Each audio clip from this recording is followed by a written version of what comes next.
Hi, this is Julia Sutliff, and I'm going to be painting in the snow today. I was looking at a couple compositions up here in the field before I got started. They were all pretty, but I did finally decide on this one because I felt that it had some more emotional content. That's usually how I pick my images. I use 2 coats of acrylic and then a coat of oil ground, which helps me erase better, which I like. I also put a tone down with a little orange paint and very thin medium, and then sketch and then erase the sketch before I begin. And then I start to put down some paint. I'm going to make a few more comments before I turned the sound on as I was painting. I'm putting down the darkest darks, as you can see, and trying to move quickly and make very glancing marks of inconsistent thickness just to suggest how light does seem to break up thin branches from behind. And in this case, I'm sorry, I have both the light of the snow and the light of the sky behind these thin branches.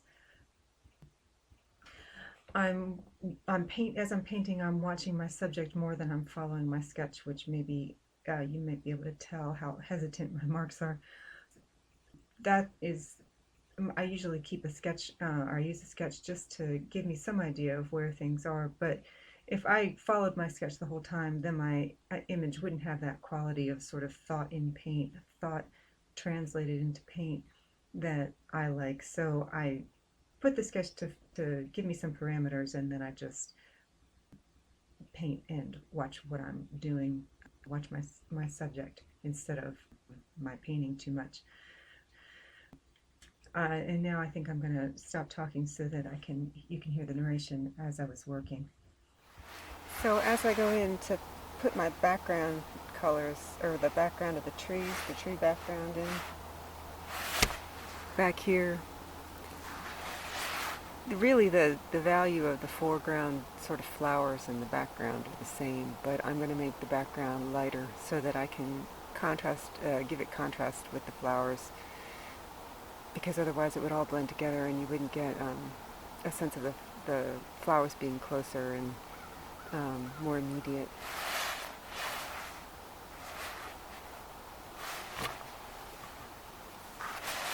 So it's still too dark, so I'll just keep adding white in order to lighten it up and make these flowers stand out in contrast. Also, it's tempting to see all the red in the background, and I want to veer towards red, but if I do that, it's pretty much going to be ignoring how there's more blue, and how the blue is going to communicate that the trees are at a greater distance. I may go back in and add some more red, but for right now I'm going to put down this sort of medium tone of blue. So now that I have that sort of medium tone in blue, now I'm going back and putting a lighter tone of blue above it to show how the tops of the trees blend in with the sky. They kind of fade into the sky.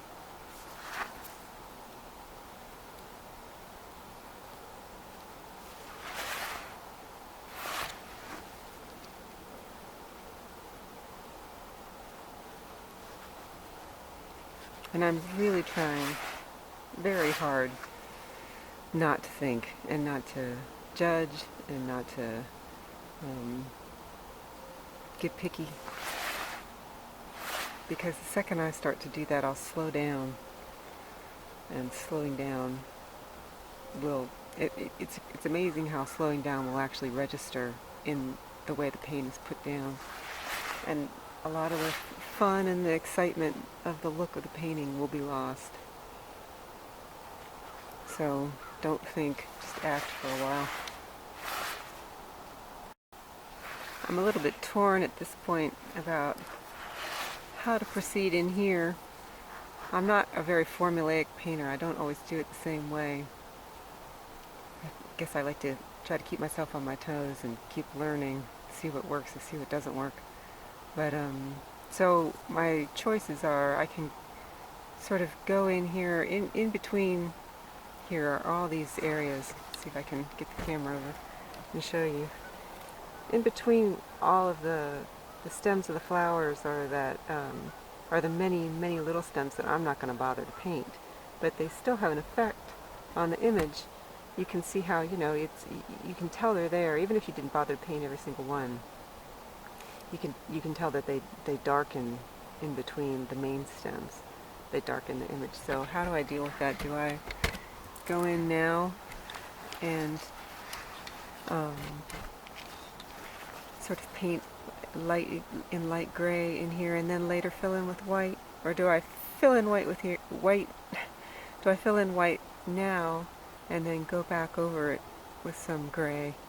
And I guess my tendency is to think that it looks pretty cool when you add white in afterwards, and then you can kind of take advantage of that effect where um, where the light bright colors seem to occlude or go over top of or shear the edges off of the darker colors. And so I think maybe I'll put in some grays and then go at the very end put in some whites. So you can see that I added in some of these gray areas, and also brought this down a little bit more, which somehow managed to create more drama. And rather than being up here, I guess maybe because now there's a greater reach between this emphasis down here and this emphasis up here. And now I'm going to try to go in with some gray in the clouds in the sky, but again making sure that I don't get too dark with the grays, because then they'll compete too much with these darks here. But there has to still be enough gray so that you can feel the emotion of the moody afternoon. So I'll get those grays in, making sure I pay attention to how much contrast I'm adding. In other words, I'm going to be very very closely watch what I'm seeing in the sky, and making sure that the definition of these echoes the definition that I see in the real image. I just wanted to add to that as I'm going up to the sky and putting in some of the grays, even though, let's see if I can show, even though the clouds are stripy horizontally, I'm not going to draw them that way, paint them that way, because why? I think in part because you're trying to create a background that stays background. In this case, in this painting, the background is going to remain background. It's not going to come forward too much. So vertical stripes are like a mixture of vertical and diagonal and horizontal is going to create more of a flat background, and that's what I want. I want the background to just stay receded. If I started to really try to put in a lot of definition here, I mean, it certainly could work. It's one of those things where there's no rules, and sometimes when you actually break the rules, you're better off.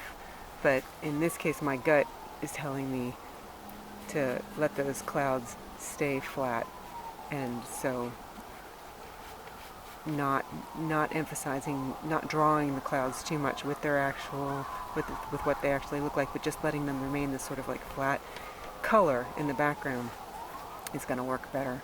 And I also just wanted to show that I'm using a slightly thicker brush, not super thick because I have to go in between all these areas, but larger, so that the strokes go down more flat. So just want to show how I left this pretty flat. I got a little thicker up here to emphasize how this is light. So this is thinner against the board, this is thicker against the board, and then I got really thick in here, not just, it's a combination of wanting to draw attention to this area of lightness and also to make the light paint just sort of stick out, to just make it lighter. The thicker it is, the lighter it'll be. And I just wanted to show too, maybe, and I don't know if I'm going to keep these marks like this. I may fool around with this a little bit more, but I just wanted to, like, I first started off kind of going straight through here, and it was too much of a line, and again, your attention went back to it too much. And if I if I get into that too much, I'm going to lose the balance between the foreground flowers and the background. So I'm going to, rather than leaving these like, just all horizontal, I kind of put a couple vertical marks in there. Um, it just helps to make it recede. It helps it to look more like color paint rather than design. It's not saying look at me for the design of these clouds, but just register the color and register the paint. I don't know. It's hard to put it into words, but that's my conception anyway. I'm not even sure if it has worked at this point because for all I know, I may have messed up and made it too and emphasized it too much. But I'll have to just keep going and see how it all comes out in the wash. So now I'm going to try to put some white down below here. Ooh. I'm just going to put in some real thick white in the areas that I didn't get to with my grays. And I'm going to keep it, I have a little bit of yellow mixed in with this white, but it's pretty bright light, pretty bright white, maybe even brighter than I'm actually seeing out here. Well, I don't know about that, but I mean there's a gray tinge to the snow, but I'm keeping it pretty bright white because I need the contrast. And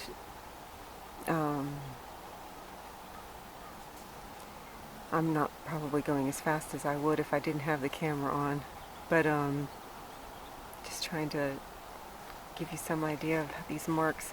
And again, if I feel myself, the marks get too defined, I try to smush the brush against the board so that they look wider.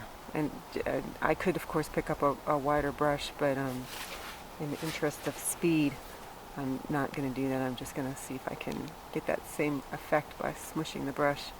And I was going to mention too that I can feel myself getting a little tired, and when that happens I think, oh boy, must speed up because I have to get it done before I get too tired, or I run out of energy and steam and even the ability to think even though I always talk about not thinking, if I'm not able to be sensitive to what I'm doing, then I'm going to get in trouble. And I don't have time today to take a break and come back. So I need to take advantage of every ounce of energy I have and get this done. I wanted to point out, I guess, as I'm painting, you can see how it's kind of gloppy looking right now, and to take away from that, if I left that just like that, it might be a little, I don't know, rudimentary looking maybe, even though I kind of like the rudimentary look. It might be too much like that. So I'm going around the edges of these areas of white and smoothing them out a little bit, and that'll make them sort of disappear into the background a little bit and make them look more like a part of the scene rather than just plopped down areas of paint, even though plopped down areas of paint certainly is a pretty look to an extent. I'll leave some areas, I won't refine everything because that is how I like to. That's the look I like. Some refinement and some looseness. So, I'll try not to get too careful. I also wanted to mention that this, from the very beginning, when I was first looking at the scene, this was troubling me. This extremely defined line. I'll show you in the actual image. You can see how it's very defined there, and it looks pretty. If it was a horizontal image, you could get away with that extreme definition, but because this is a vertical image, I don't think you can. In other words, I think that if I defined this too much and made it, very straight across, I think that it would be, it would interrupt the flow, the vertical flow of the image. So, when I fill in these white areas, I'm going to do it just as you see it, right, like that, and I'm going to leave all of this movement that's in here. You can see how, just because of the way I plopped down the paint before, there's all this up and down movement, and I'm going to leave that like that. And in order to, keep that solid horizontal line from interrupting the the vertical flow of the painting. And also, I'm going to try to, again, my tendency is to put this with horizontal strokes, but as I'm doing that, I'm noticing that what's happening, it's not looking as much like field, it's looking more like, I don't know, line. So I'm, in order to try to take away from that line effect, I'm making some vertical strokes throughout. I don't know how much of this I'm going to do, but I think that's going to help make it look like a field and flat space as opposed to, like cloud or something like that. Going back and I'm taking a look at some of these flowers and realizing that there's a lot more blue around their edges than I was seeing before, especially because, of course, the sky is breaking up their edges and infusing them with blue. So I'm going through and putting some blue, trying not to make the tone too light because I still want them to stand out because they really do stand out against the sky. So what I've been doing is I've been emphasizing some of these stems a little bit more. Again, I'm kind of in the refining stage at this point.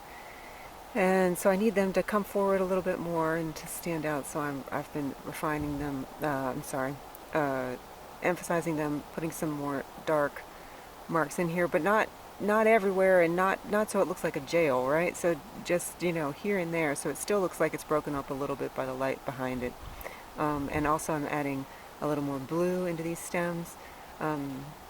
Initially when you look you see brown, but then you realize that the blue of the sky is really tinging, and the blue of the snow behind the branches is tinging them blue.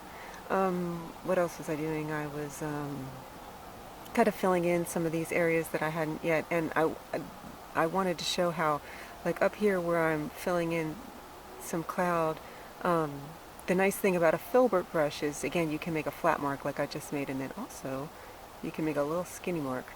And I just wanted to show that as, that is an advantage of a filbert, and you just need to, I guess, get used to using them that way.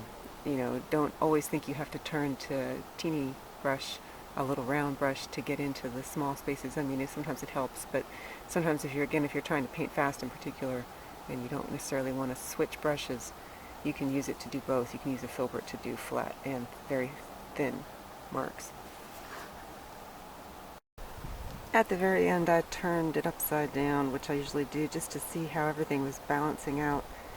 And I ended up changing quite a lot, actually, and adding some more blue in here to balance out the blue here, and adding some stronger strokes here because it was weak and not balancing the stronger strokes in here. And I refined a few of the flowers, but not too many because I didn't want to, lose all the liveliness of the mess, the thoughtlessness.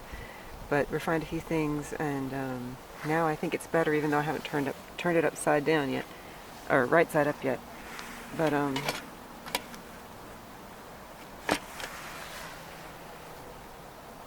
I may just leave it like that, or I may go home and make a few changes. But that's the end of this painting session today. Thanks for watching.